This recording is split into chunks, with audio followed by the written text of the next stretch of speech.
Rewind Reviews. Since the birth of this channel in March 2022, their popularity has begun to increase. This process is slow, having taken the best part of a year, and every so often, we get an awesome intro. But this is not one of them.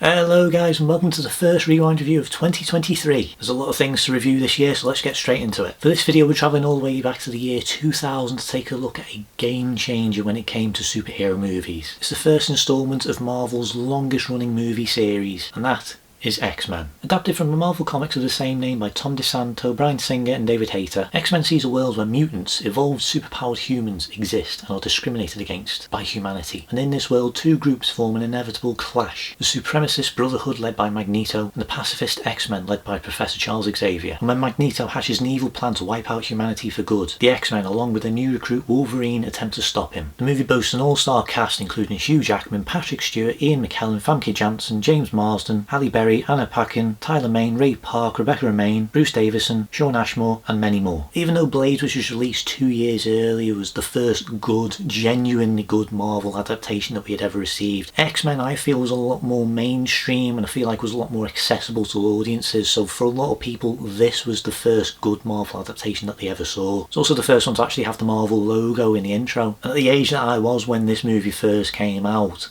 I definitely was not old enough to see the Blade movies, and it was still a couple of years off before Spider-Man was released, which was my favourite character growing up, and he still is one of my favourite Marvel superheroes. So this was the first live action adaptation of a Marvel Comics franchise that I ever got to saw, and this is before I even really saw the animated series, so I barely knew anything about these characters. This movie really expanded my knowledge, it really expanded my experience within the Marvel universe, and was the one that really sort of encouraged me to check out more characters. And then I found the animated series on Fox Kids, and that became one of my favourite shows. Yeah, I'm of the age where I can just about remember Fox Kids right before it ended, and I was there right when Jetix started, which is the thing that sort of took over. I feel like an old man saying stuff like that. I remember when every animated series had its own style. Let's move on. When it comes to the characters that are featured in this movie, there are so many characters that make appearances throughout this, but as opposed to a lot of the future movies, every single character does have a point to being in here. They all have a purpose or a role to play. But we do get a few cameos here and there from a few bigger characters within the comics like Shadowcat and Jubilee. It definitely does feel like there is a bit of a departure for what direction some of these characters do go in compared to a lot of their comic counterparts. Because this movie is very grounded, it is meant to be very gritty and realistic and quite believable. So it does mean that a lot of over the top and more larger than life elements from the comics aren't integrated into this one. That is something that would ultimately start changing over time, but for this one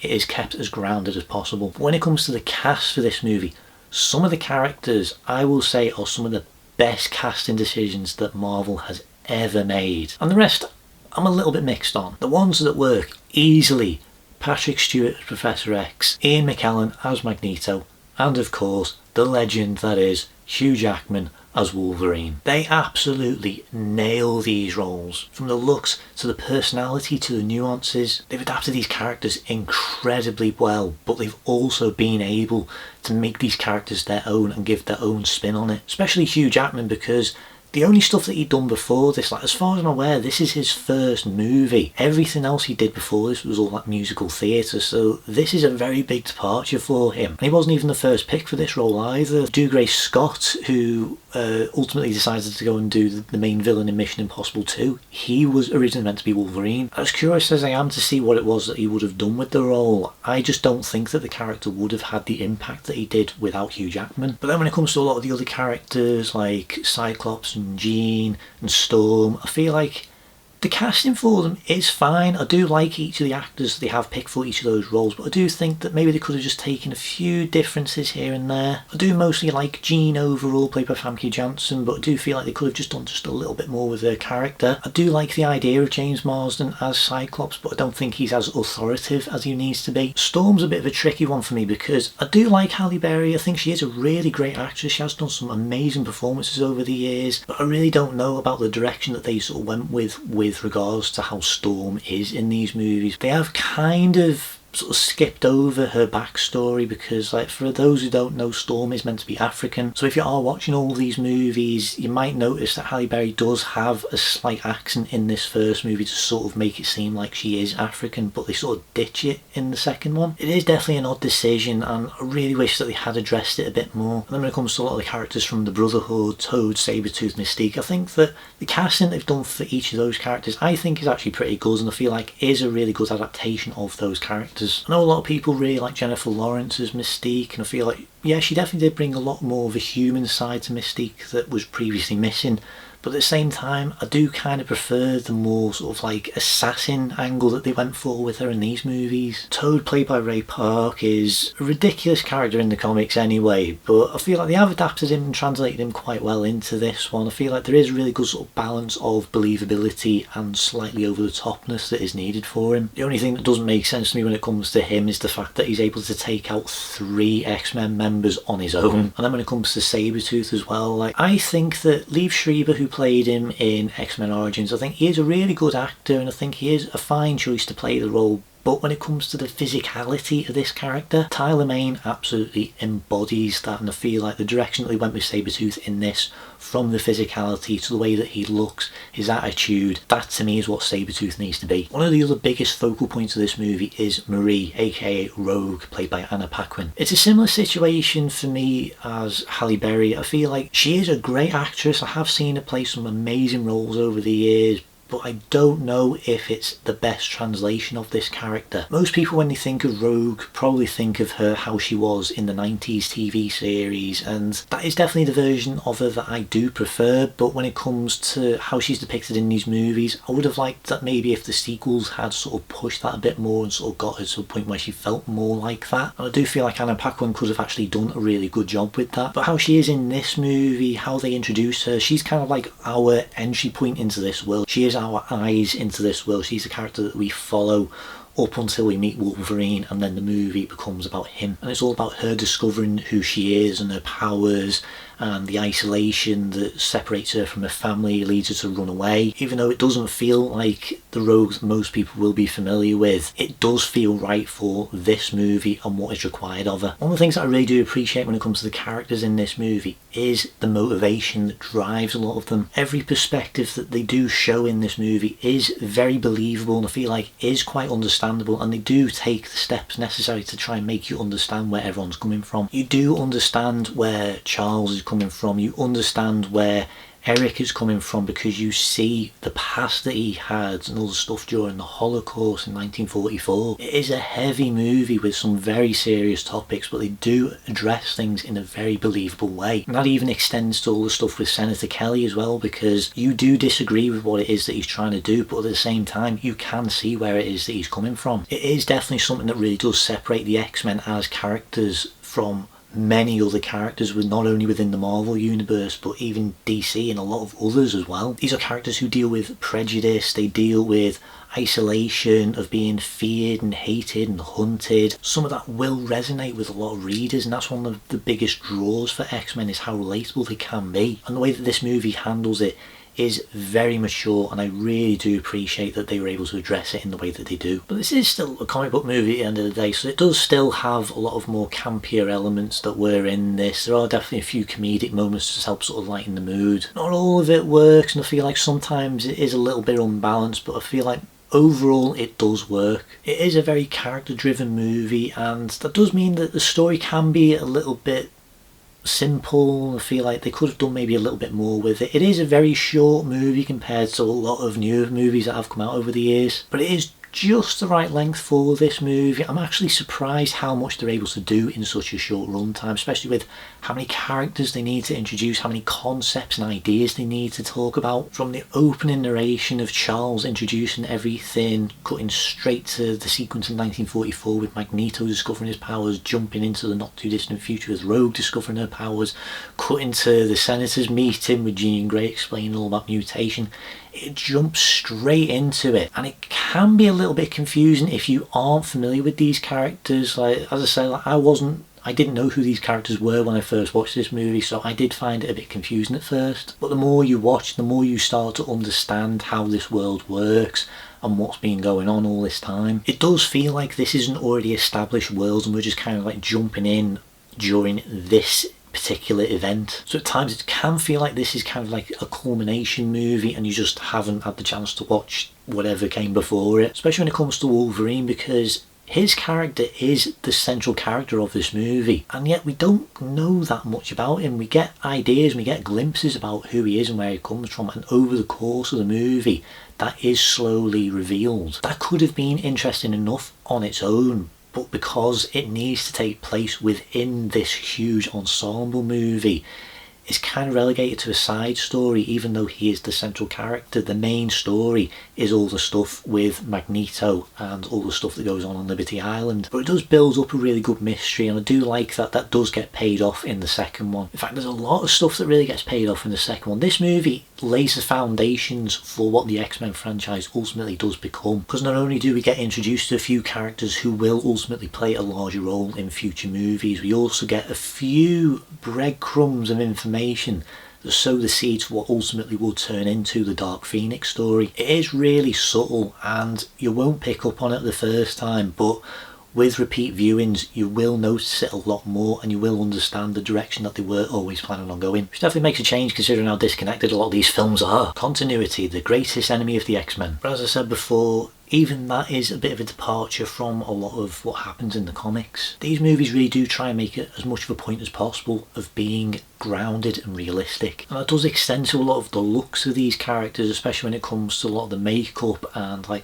the hair and the costumes. As I said earlier on, I didn't know who the X-Men were when I first saw this movie, so I don't know what the initial reaction was to seeing the X-Men in their costumes for the first time, because they are very different from anything that we've seen before. I would argue that things like Blaze and a lot of late 90s movies where people are wearing black leather was kind of like the mainstream thing to do, so I feel like that's definitely a big impact on it. Plus we want to try and keep it as grounded and realistic as possible, so they wanted something that looked a bit more, not necessarily practical, but could exist. And this was a time before the Sam Raimi Spider-Man movies really took off, so they weren't really able to go as over the top as possible, so that the colourful costumes that you might be more familiar with from the cartoons and comics, they're gone. I do appreciate the subtle references to some of their comic counterparts because of just like the colour scheme that they've gone for, especially like with Rogue, with the way that she's got a green jacket on with brown gloves. The leather suits that they all have, they've got like different colour coded lines that sort of go across, like forming the X shape on the chest, but all the colours are all different for each character. Like Cyclops is blue, which references his costume, Wolverine's is orange, referencing one of his costumes, Storm's is white, and Jean also has a green suit, which I'm guessing is more to reference the Phoenix suit rather than the Jean Grey stuff. You know, writers, there is a little bit more to Jean Grey than just the Phoenix. I don't mind the costumes overall, but I do feel like it does make them look a little bit bland, and that sort of extends to a lot of the Brotherhood as well, because like even though I do love the look of Sabertooth and Toad, I do feel like their costumes are just like suits. Magneto looks cool though. I love the way that they have sort of adapted the way that he does have the cape, that's the very iconic cape that he does have, as well as the helmet, which does actually look really good. But when it comes to Mystique as well, like the makeup team absolutely outdid themselves with her. I'm going to say it once again, it's a big departure from what she looks like in the comics, because she just has normal blue skin, she has yellow eyes, and she wears like this white dress, and because she's evil she's got skulls all lining around her belt. It is definitely an interesting direction for them to go in, and it's something I am a bit 50-50 on, but the overall look, the way that they've brought her to life with all the scales and everything, she looks incredible, and like full props to Rebecca Romijn for spending up to 9 hours in makeup. And then when it comes to like Sabretooth and the way that they've gone with Toad as well, I feel like it's subtle enough that they can sort of get away with it being as believable as it is. They could have pushed it a bit further, and I really think that if and when these characters appear within the MCU, I feel like these characters definitely will be pushed a lot further. But as it stands, I really do like how these characters are shown within this movie. And I've got to bring it up at least once. I love that they managed to get the little points on Logan's hair. They did not need to do it, but I really do appreciate those little details, especially because Kevin Feige, who is the mastermind behind the MCU, his first job I think was actually working on these movies, and it was his idea to do that, so I really do appreciate that. I mean, it is slightly worrying just how much hair product they actually use for him, to the point where they have openly said that they have burned a whole hole in the ozone because of it. But it does look great, and I really do appreciate that every movie has incorporated that. I really do appreciate that the direction that they went with this movie was as practical as they could possibly make it, because this was kind of around the time when CG was really starting to take off, so they do try and incorporate as many CG effects as they can, but it's more just to try and enhance what's already been done. And the effects are very 50-50 for me. I remember being fine with most of the stuff that happens in this at the time that I first saw this movie, but with time, especially comparing it to a lot of other movies that were coming out around the time, like Lord of the Rings and Spider-Man a couple of years later, it really doesn't hold up. It is used as sparingly as possible, and I really do appreciate that, because the effects that they do have in this that are completely dominant on screen have not aged well at all. There are some sequences which I will fully admit actually do still look really good today, especially one sequence where Senator Kelly has been turned into a mutant, and there's a sequence where he's breaking out of this prison cell and he's like sort of like pushing his head against these bars, and like his whole face is like going into like jelly, and like his eyes are like trying to pop out of his head as he's trying to go through these bars, and I still think it does look really good. But then there's other sequences, like the most infamous sequence that I can possibly think of is the sequence where they go to the Statue of Liberty. Wolverine and Sabertooth have a fight on top of the head of Lady Liberty, and there's a scene where Sabertooth grabs hold of Wolverine and then throws him, and then Wolverine uses his claws to stop himself from falling off, and he basically like does like this wheel in midair where he's using his claws to like cut through the crown, and he like jumps back up on top of it. I don't know if that scene ever really has looked good at all. I also feel like a lot of the green screen sequences don't really hold up as well as they could do either, because there are scenes where like Wolverine's on his bike and he's racing up this road, and it just does not look real. As I said, I do appreciate that probably for the time that this movie came out, that it probably was absolutely mind-blowing, because this was a movie that was trying to push the boundaries of what you could do. But compared to a lot of other movies that were coming out around the time, I just don't think it holds up as well as them. One of the things I'm a little bit split on when it comes to this movie are the action sequences. There's not many of them, and most of the action sequences that we do get are just like really brief fight scenes. They're not the most thrilling that you'll ever see, but I do think that some of the Wolverine fights are pretty fun. There are some really good tense sequences, but I feel like that more comes from the drama, which I don't think is a bad thing at all, because the drama is by far one of the most interesting aspects of this movie, so I do like that that is prioritised. But at the same time, this is the X-Men, and I would want to see bigger things from them. This is all stuff that the sequels did fix, and I really do appreciate that, but when it comes to this movie standing on its own, I do feel like the action sequences could have been a bit more. Now that I've thought about it, there's actually a sequence early on where the big introduction to Wolverine is a cage fight sequence. That's the best way to introduce Wolverine into these movies. But for some reason, in this sequence, when he's fighting someone, whenever he punches them, there's always this big clang sound effect because of the adamantium skeleton, and they never use it again for some reason. So like once or twice in X-Men Origins and the Wolverine, but outside of that I don't think you ever really hear it again. In fairness, Wolverine is much more likely to stab you than punch you. And then when it comes to the music for this movie by Michael Kamen, I am a little bit mixed as well. I do like the music overall. I do think it is very nice and it is very simple, but it is very much early 2000s. And because the movie is so grounded and realistic, that I feel like they wanted to try and move away from like the bigger, grander superhero themes. So it doesn't really have much of a theme as such. There are definitely a few character notes and a few beats and things like that, but when it comes to the overall score, I don't feel like this is memorable. It fits the movie, it suits the tone, and it does enhance a few of the more emotional sequences. But compared to the theme from X-Men 2 or The Last Stand or First, because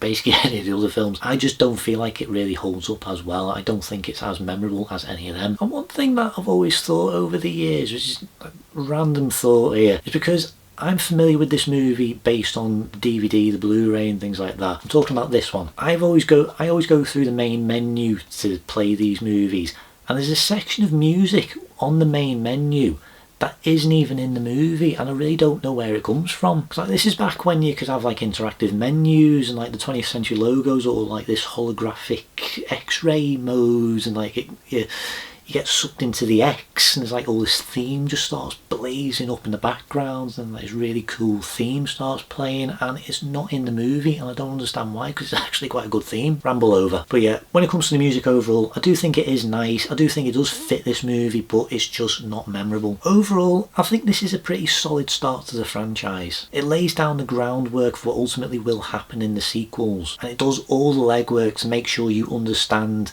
how mutants fit into the world, what the world is like, the division between the X-Men and the Brotherhood and humanity and mutants. The world building is really good in this movie. I like the characters, their struggles, their motivations. Some of the casting is absolute perfection, and I genuinely think that when Marvel Studios get around to recasting these characters, that they are really going to struggle to top these casts. There are some really good elements in this movie, but I do feel that this is definitely one of the weaker movies within the franchise. It's not bad by any means, and I am not saying that at all, but compared to a lot of the other movies, which I would say are some of the best superhero movies that have ever been made, this one for me is somewhere in the middle. There are some really great elements, but there are some elements that I really do think could have been improved. But I do have really fond memories of this movie. I do still really enjoy it. I do enjoy watching this film, and whenever it comes to a Marvel movie marathon, this is definitely on my must-watch list. So with all that being said, my rating for X-Men is a 7 out of 10. This isn't the best superhero movie that's ever been made, but I do think that it is an important one. And I feel like if you've never seen any of these movies, if you're unfamiliar with the X-Men, I really would recommend checking this out. It is genuinely worth a watch. And when you've done that, make sure you watch the second one. But whatever you do, avoid X-Men Origins. Well, that is pretty much everything I've got to say for today's episode, so thank you so much for watching. As always, if you like this content, please like, please subscribe, hit the notification button to keep up to date on everything that's going on this channel. 2023 has just begun, so there's a load of reviews I've got planned for this year, so make sure you keep an eye out for those. And if you have any recommendations for any future rewinds you'd like me to do, let me know down in the comments and I'll try and get around to them soon. Plus, if you've seen X-Men, let me know down in the comments what you think about it and where would you rank it when it comes to the X-Men movies. I love hearing from you. This channel has very recently passed 100 subscribers and 20,000 views, so I really cannot thank you guys enough for all the support I've received. It's terrifying knowing just how many people are actually watching these videos, but I really do appreciate all the support. So until next time, thank you so much for watching, and I'll see you next time on Rewind Reviews. See you guys.